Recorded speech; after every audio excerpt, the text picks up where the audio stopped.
Students, তোমাদের ফিজিক্সের এই ক্লাসে স্বাগত।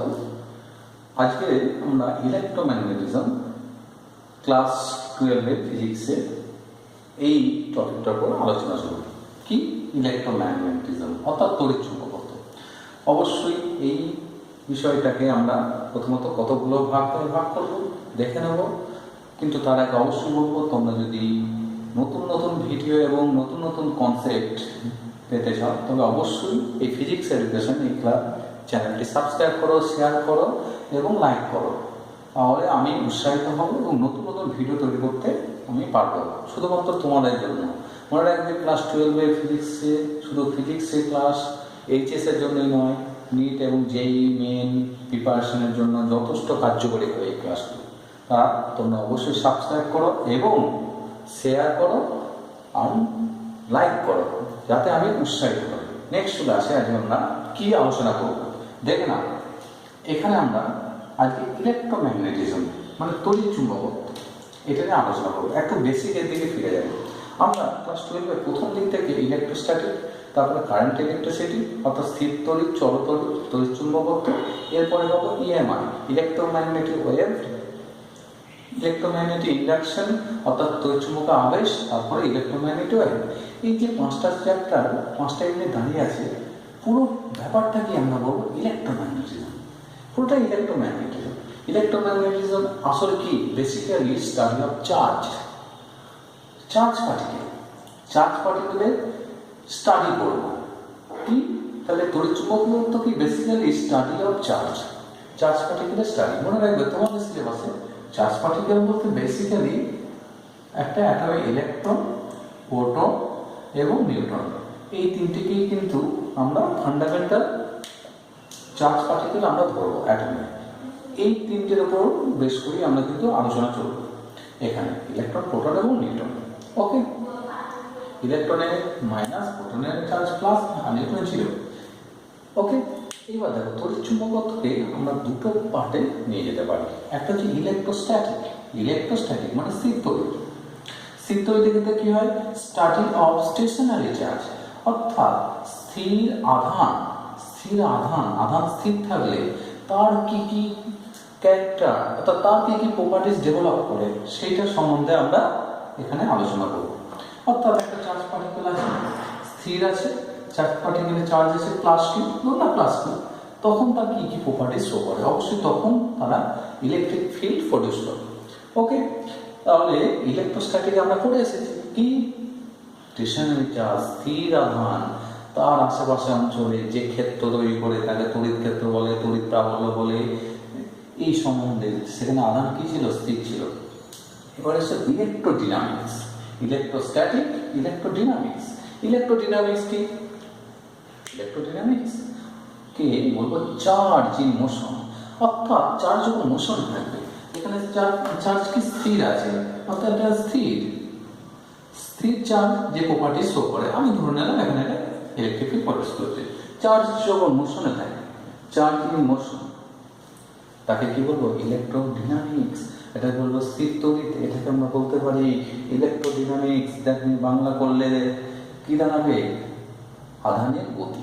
আধান যখন গতিশীল থাকে তখন একরকম প্রপার্টিস দেখায়, আধান যখন স্থির থাকে তখন আর একরকম প্রপার্টিস দেখায়।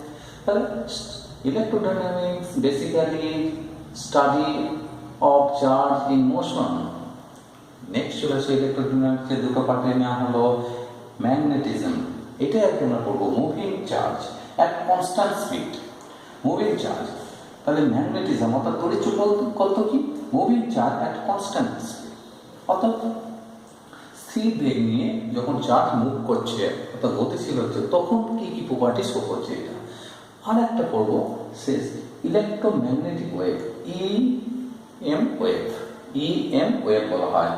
মনে রাখবে ইএম ওয়েভ তখনই সৃষ্টি হয় যখন চার্জ পার্টিকেল কনস্ট্যান্ট মোশনে থাকে না, যখন অ্যাক্সেলারেটিং অর্থাৎ তাড়িত ত্বরণযুক্ত চার্জ। তাহলে চার্জ যখন স্থির বেগ নিয়ে চলে তখন আমরা ইলেকট্রোম্যাগনেটিজম বলবো।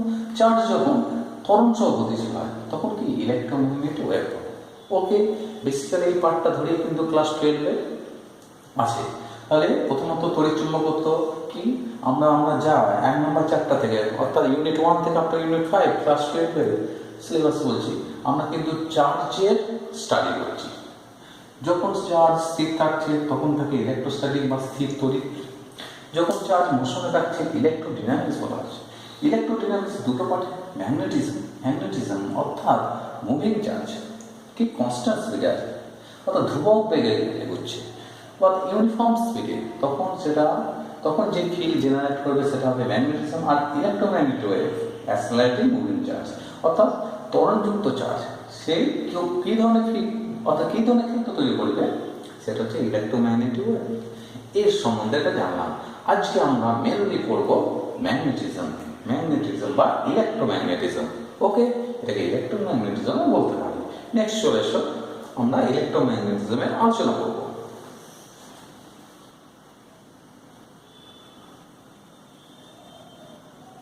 দেখো চুম্বকত্ব বা ম্যাগনেটিজম, আমরা চলে আসবো ম্যাগনেটিজম। আমরা প্রথম দিক থেকে দেখে নিই। দেখো প্রকৃতি থেকে আমরা প্রথম ম্যাগনেট পেয়েছিলাম, একটা প্রাকৃতিক অর্থাৎ ন্যাচারাল ম্যাগনেট বলা হয়। প্রাকৃতিক ম্যাগনেটে কি হয়েছিল, তোমরা একটা খুব স্পিডে বলবো, ওই ম্যাগনেটের নির্দিষ্ট কোনো আকার ছিল না, আকার না থাকার জন্য কি হয়েছিল, একটা নির্দিষ্ট শেপ ছিল না, ম্যাগনেট কিন্তু নির্দিষ্ট শেপ নেয়, সেই জন্য এটাকে বলা হচ্ছে ন্যাচারাল অর্থাৎ প্রাকৃতিক চুম্বক। কি চুম্বক? প্রাকৃতিক চুম্বক। এর মধ্যে বেশি আমরা ঢুকবো না। প্রাকৃতিক চুম্বকের থেকে একটা নির্দিষ্ট শেপ করা হলো, নির্দিষ্ট শেপ করে চুম্বকের একটা বিশেষ প্রকার শেপ দেওয়া হলো, এটা হচ্ছে বিশেষ প্রকার শেপ, সেটা হচ্ছে কৃত্রিম চুম্বক। বুঝলে, কৃত্রিম আর্টিফিশিয়াল ম্যাগনেট, কৃত্রিম চুম্বক। ওকে, কৃত্রিম চুম্বক। তাহলে কৃত্রিম চুম্বকে কি আছে? এবার দেখো চুম্বকের দুটো ধর্ম। চুম্বকের দুটো ধর্ম কি? চুম্বককে যদি কোনো বাধাহীনভাবে ঝুলিয়ে দাও সবসময় সে ধরে নাও এটা উত্তর দক্ষিণ, ধরে নাও এটা দিস ইজ নর্থ, এটা সাউথ, এটা ইস্ট, আমি ধরে নিলাম এটা উত্তর, বেশ, এটা উত্তর, এটা দক্ষিণ, উত্তর দক্ষিণ, এটা ইস্ট, এটা ওয়েস্ট, ওকে, ইস্ট ওয়েস্ট, বাঁ দিকে নর্থ হলো, এইদিকে নর্থ হলো, নর্থ সাউথ। ধরে নিলাম। তাহলে একটা যে চুম্বককে যদি তুমি বাধাহীনভাবে ঝুলে দাও তাহলে খেয়াল করবে চুম্বকের উত্তর মেরুটা সবসময় ভৌগোলিক উত্তর দিকে আছে। কোন দিকে আছে? ভৌগোলিক উত্তর দিকে। তাহলে চুম্বকের দুটো ধর্ম, একটা হচ্ছে দিকদর্শী ধর্ম। চুম্বককে বাধাহীনভাবে ঝুলিয়ে দিলে তোমরা কি দেখতে পাবে? চুম্বকটা একটা নির্দিষ্ট অ্যালাইনমেন্ট সজ্জায় আছে। কি সজ্জে? সবসময় যেমন ঘুরিয়ে দাও আবার একটা অবস্থা ফিরে পাচ্ছে। এটা চুম্বকের দিকদর্শী ধর্ম। নেক্সট চলে এসে চুম্বকের আকর্ষণ ধর্ম। দুটো ধর্ম নিয়ে আলোচনা করলাম। এবার চুম্বকের বিভিন্ন প্রকার চুম্বক হয়, প্রত্যেকটা খেয়াল রাখতে হবে। চুম্বকে আমরা বিশেষ করে 3 প্রকার চুম্বক তো খেয়াল রাখতেই হবে। কি 3 প্রকার চুম্বক? একটা হচ্ছে দ্বন্দ্ব চুম্বক। চুম্বকে এগুলো আমাদের স্বাভাবিক বিষয়, মনে রাখবে। আমরা যে চুম্বকগুলো পাই সেই আলোচনা কিন্তু এখানে অন্তর্ভুক্ত নাই বললে চলে। আমরা যা করবো তো চুম্বক হতো, তোমরা যেটা জেনে এসেছিলে চুম্বক মানে এইরকম, এটা দ্বন্দ্ব দেখেছিলে, যার উত্তর মেরু নর্থ পোল, এটা সাউথ পোল, দক্ষিণ মেরু, বুঝছে, নর্থ পোল এটা সাউথ পোল, তাহলে এটা উত্তর মেরু, এটা দক্ষিণ মেরু। ওকে, তোমরা জানো এটাকে বলবো দ্বন্দ্ব চুম্বক। এটা কি চুম্বক? ভার ম্যাগনেট বা দ্বন্দ্ব চুম্বক। আর একটা পেছনে ম্যাগনেটিক নিডেল, বুঝছি তো, এটা হচ্ছে ম্যাগনেটিক নিডেল, এটা ম্যাগনেটিক নিডেল। ওকে, এটা হচ্ছে উত্তর মেরু, এটা দক্ষিণ মেরু, নর্থ পোল সাউথ পোল, এটা অর্থাৎ চুম্বক শলাকা, এটা দ্বন্দ্ব চুম্বক, এটা চুম্বক শলাকা। আর একটা পেয়েছিল, আর এটা পেয়েছিল কি অশোক প্রাকৃতিক চুম্বক। কি রকম চুম্বক? অশোক প্রাকৃতিক চুম্বক। যারা এটা উত্তর মেরু ধরো, এটা দক্ষিণ মেরু। ওকে, এই ধরনের চুম্বক। আর এটা আছে টাম্বেল আকৃতির চুম্বক। এটা জানো চুম্বকের সবথেকে আকর্ষণ ক্ষমতা কোথায় বেশি? দুই প্রান্তে আকর্ষণ ক্ষমতা বেশি, সেই জন্য ভাবা হয়, এবং মাঝখানে আকর্ষণ নেয়, এটি উদাসীন অঞ্চল বলা হয়। এবং চুম্বকের মধ্যতল কি? তারপর উত্তর এবং দক্ষিণ মেরু দিয়ে কল্পিত তল। ভালো করে খেয়াল করবে এগুলো বেসিক জিনিসগুলো। এই তল এমন করে দিয়েছে, উত্তর এবং দক্ষিণ মেরুর মধ্যে দিয়ে গিয়েছে। এটা হচ্ছে চুম্বক অক্ষ। উত্তর মেরু এবং দক্ষিণ মেরু সংযোগকারী সরলরেখা কি বলবো? এটাকে বলবো চুম্বক অক্ষ। এটা চুম্বক অক্ষ। আর এই তলটাকে চুম্বক মধ্যতল বলবো। কি বলবো? চুম্বক মধ্যতল। চুম্বকের দুটো মেরু আছে। চুম্বকে কি আছে? চুম্বকের দুটো মেরু, একটা উত্তর মেরু একটা দক্ষিণ মেরু, আকর্ষণ ক্ষমতা কি দুই প্রান্তে সমান, এই দুই প্রান্তে সব থেকে বেশি এবং অবশ্যই সমান হয়, দুই প্রান্তে কেমন হয়, সমানই হয়। নেক্সট চলে এসো, এর সম্বন্ধে আমরা এরপরে কি দেখবো, চুম্বকের সমমেরু কি করে, ধরুন দুটো চুম্বকে উত্তর মেরু কাছাকাছি রেখেছি, সমমেরু কি করে বিকর্ষণ করে, সমমেরু কি করে বিকর্ষণ করে, সমমেরু বিকর্ষণ করে, নর্থ নর্থ বিকর্ষণ, সাউথ সাউথ বিকর্ষণ, নর্থ সাউথ। বিষম কি করবে, বিষম মেরু আকর্ষণ করবে, বিষম মেরু কি করবে আকর্ষণ করবে। বা নেক্সট চলে এসো, চুম্বকের একক মেরু কি অস্তিত্ব আছে, না, এগুলো আমরা জাস্ট জেনে নিচ্ছি, এটার সঙ্গে কিন্তু আমাদের যেটা স্টাডি করবো তার এই টপিকগুলো আমাদের বিষয় নয়। মনে রাখবে একটা, এই যে চুম্বক এখানেও তড়িতের সাথে ব্যাখ্যা করা যায়, সেই জন্য এইগুলো আমাদের পাঠ্য বিষয়ে অন্তর্ভুক্ত আছে, কিন্তু এটার উপর গুরুত্ব নয়। দেখো তাহলে আমরা কি দেখবো, চুম্বকের একক মেরু অস্তিত্ব নয়। তুমি জানো এই চুম্বককে যদি আমি কেটে দিই, দুটো চুম্বক বানায়, মনে হলো যেন এটা উত্তর মেরু এটা দক্ষিণ মেরু, বিচ্ছিন্ন করে ফেললাম, বিরাট কাজ করে ফেললাম, না, বিরাট কাজ না। যখন তুমি বিচ্ছিন্ন করলে তখনই কি কেটে যাবে, এটা ভেঙে দুটো হয়ে করলে এটা উত্তর এটা দক্ষিণ হয়ে গেছে, এটা দক্ষিণ এখানে উত্তর সৃষ্টি হয়ে গেছে। অর্থাৎ আবার যদি কেটে দাও, তুমি ভাবছো উত্তর এবং দক্ষিণকে আলাদা করবো, না, হয় না। তাহলে এখান থেকে আমরা কি সিদ্ধান্ত নিলাম, উত্তর বা দক্ষিণকে আমরা সহজে আলাদা করতে পারি না। ওকে, নেক্সট চলে আসবে চুম্বক বলরেখা। বুঝছে, চুম্বক বলরেখা ধর্ম, এইখান থেকে অ্যাকচুয়ালি শুরু হলো চুম্বক বলরেখা ধর্ম। তোমরা হেডিং করো চুম্বক বলরেখা ধর্ম, চুম্বক বলরেখা ধর্ম। দেখো চুম্বক বলরেখার ধর্ম, এখান থেকে আমরা অ্যাকচুয়ালি তড়িৎ চুম্বকত্ব শুরু করছি।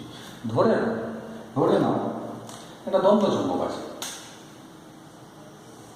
দ্বন্দ্ব চুম্বক আছে, এটা উত্তর মেরু নর্থ পোল, এটা দক্ষিণ মেরু সাউথ পোল। চুম্বক বলরেখার ধর্ম অর্থাৎ চুম্বক বলরেখা কি সেটাকে বুঝবো। তড়িৎ বলরেখা যেমন পেয়েছিলাম, তড়িৎ বলরেখার ক্ষেত্রে দেখো যেটা পেয়েছিলাম, চুম্বক বলরেখার ক্ষেত্রেও এটা কাল্পনিক রেখা।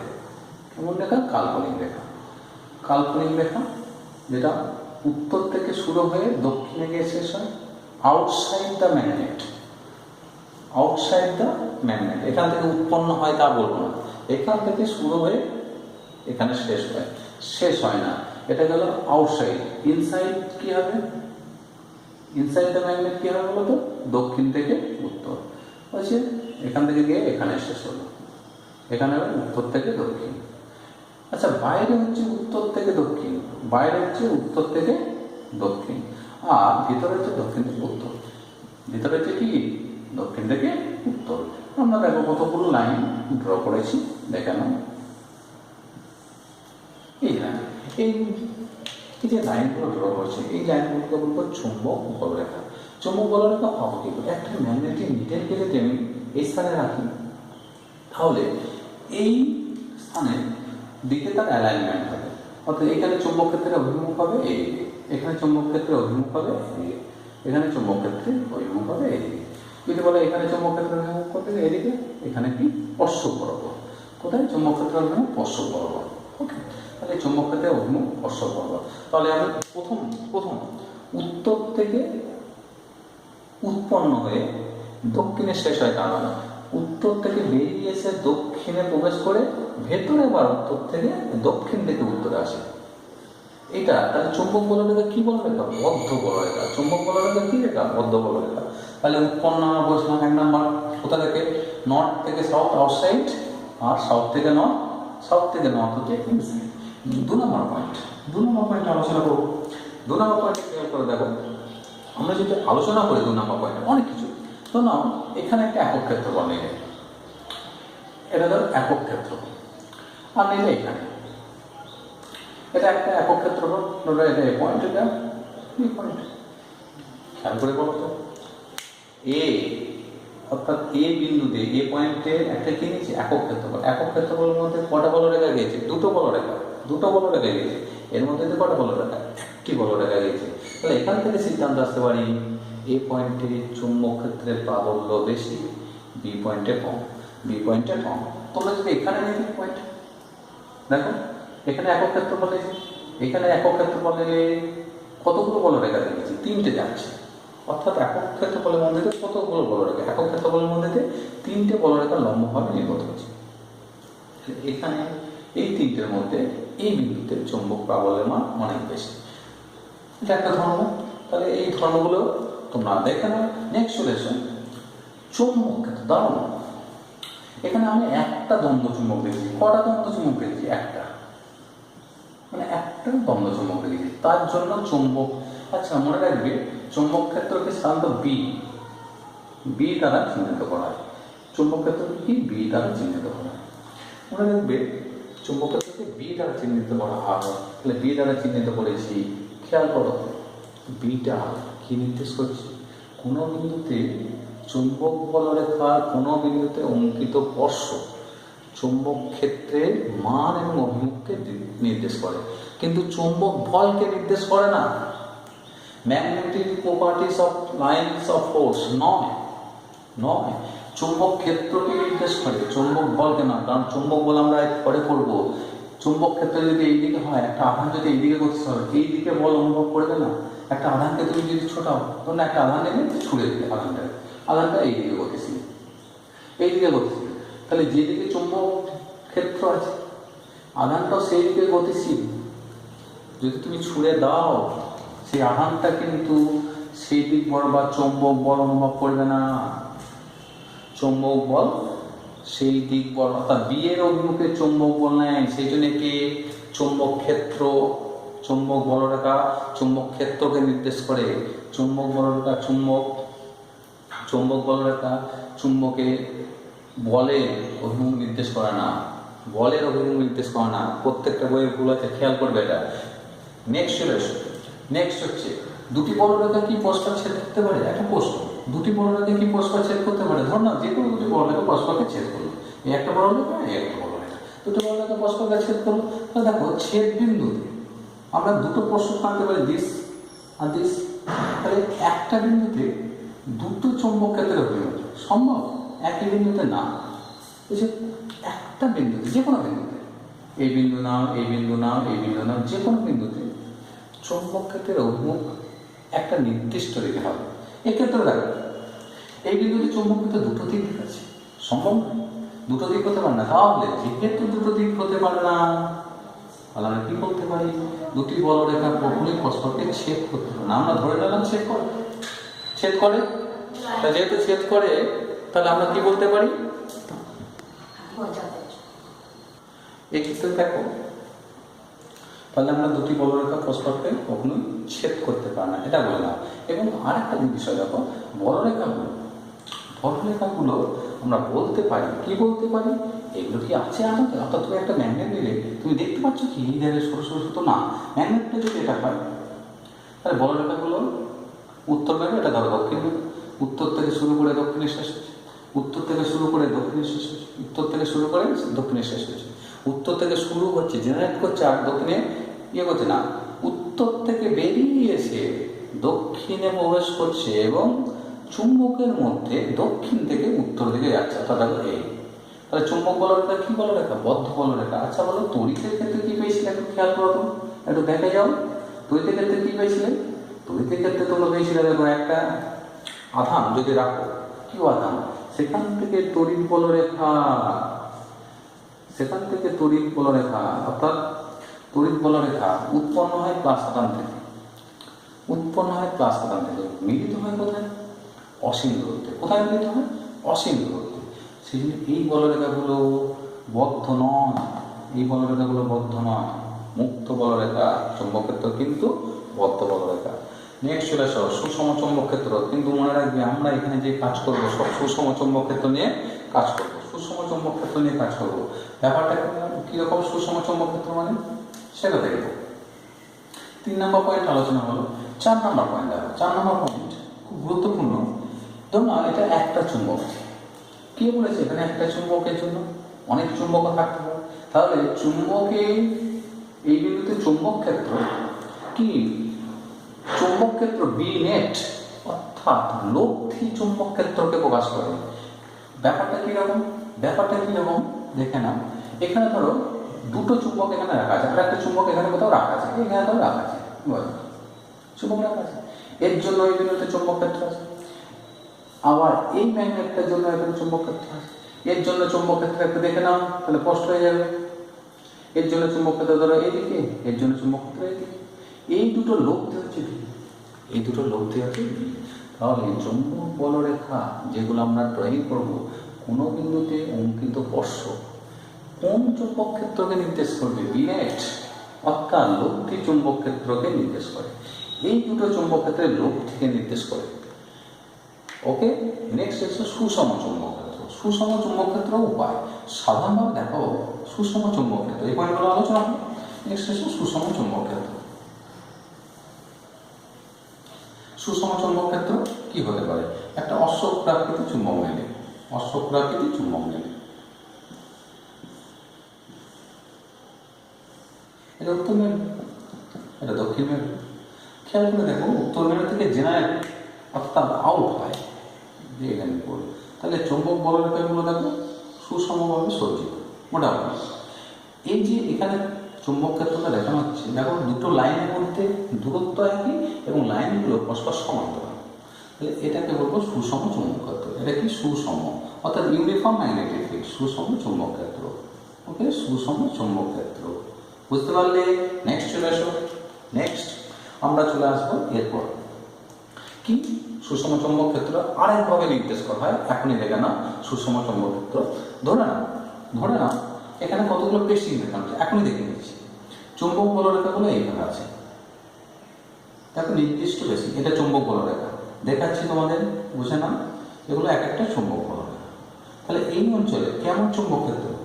চুম্বক ক্ষেত্র প্রত্যেকটা ধরো না, এখানে এই বিন্দুটা চুম্বক বলরেখা কোন দিকে? এইদিকে ধরো, এটা কোন দিকে? ওপর দিকে, চুম্বক বলরেখা ওপর দিকে।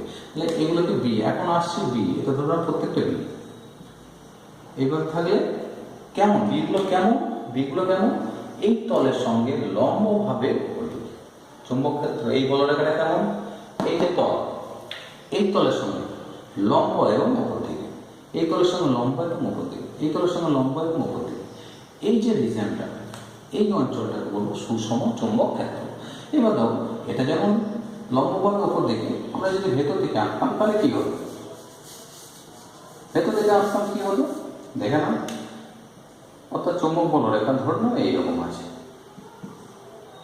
দেখো পেশিগুলো দেখো একে অপর সঙ্গে, এটা হচ্ছে সুষম চুম্বক ক্ষেত্র। কেমন করে আছে?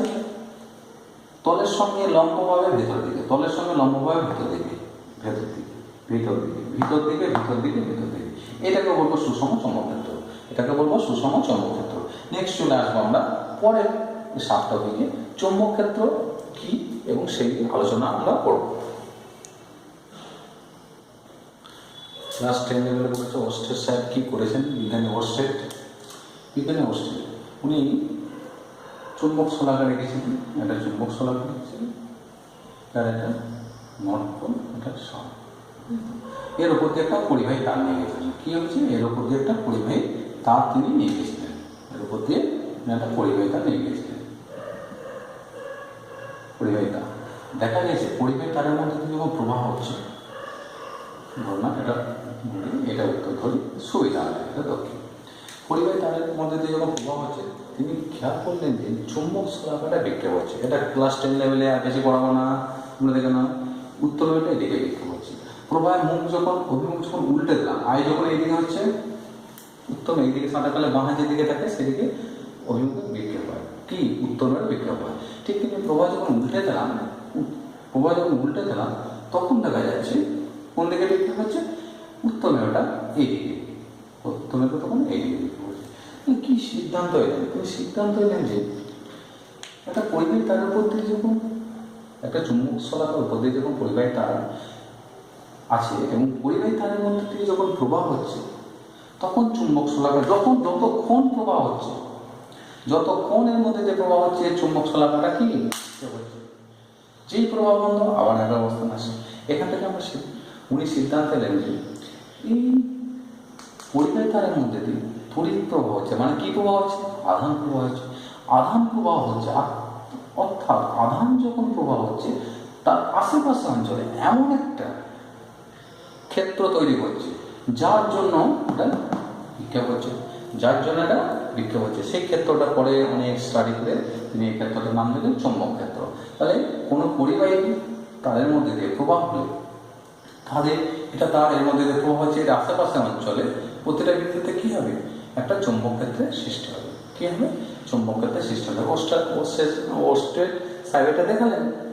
নেক্সট চলে এসো, তাহলে ঘুরিয়ে ভাবি, কোনো পরিবাহের মধ্যে দিয়ে প্রবাহ হলো, কোনো পরিবাহের মধ্যে দিয়ে প্রবাহ হলো, আয় প্রবাহ হলো, তার আশেপাশে অঞ্চলে মানে এই বিন্দুতে এই বিন্দুতে এই বিন্দুতে ওপরে এটা এটা উপর উপর উপর প্রতিটা বিন্দুতে প্রত্যেকটা বিন্দুতে কি হবে, চুম্বক ক্ষেত্র সৃষ্টি হবে।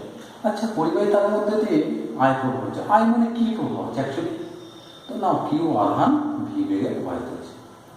যে আধান যখন প্রবাহিত হয়, আধান যখন প্রবাহিত হয় তখন আধান তার চারপাশে কি কি ক্ষেত্র সৃষ্টি করে, চুম্বক ক্ষেত্র। কি ক্ষেত্র সৃষ্টি করে, চুম্বক ক্ষেত্র। কিন্তু আধান যখন স্থির থাকে তার আশেপাশে অঞ্চলে কি ক্ষেত্র সৃষ্টি করে, তড়িৎ ক্ষেত্র।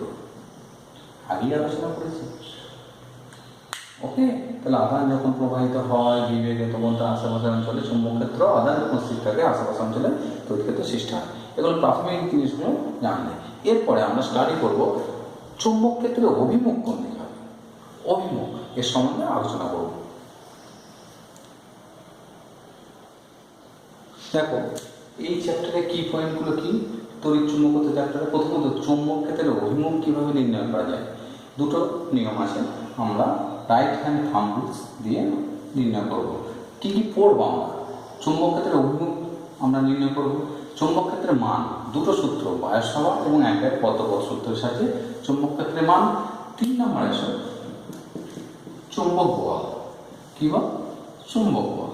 অর্থাৎ কোনো চুম্বক ক্ষেত্রের মধ্যে, চুম্বক ক্ষেত্রের মধ্যে কোনো একটা আধানকে যদি গতিশীল করা হয় তার উপর কত বল, অ্যাকচুয়ালি এটাকে লরেন্জ ফোর্সও বলতে পারি। এখন চুম্বক বল অবশ্যই লরেন্জ ফোর্স মানে দুটো বল আছে, লরেন্জ ফোর্স, লরেন্জ ফোর্স, লরেন্জ ফোর্স। তারপরে 4 নম্বর, আমরা 4 নম্বর দিকে যদি যাই আমরা দেখব দুটি তারের মধ্যে পারস্পরিক বল, দুটি তারের মধ্যে পারস্পরিক বল। ওকে, দুটি তারের মধ্যে পারস্পরিক বল। 5 নম্বর, দুটি তারের মধ্যে টর্ক অন এ লুপ, অর্থাৎ একটা লুপের ওপর টর্ক, এটা পড়ব। এবং অবশ্যই 6 নম্বর গ্যালভানোমিটার। কি করবো, গ্যালভানোমিটার কনস্ট্রাকশন অফ গ্যালভানোমিটার, অর্থাৎ গ্যালভানোমিটারের গঠন কাজ বলেন। গ্যালভানোমিটারে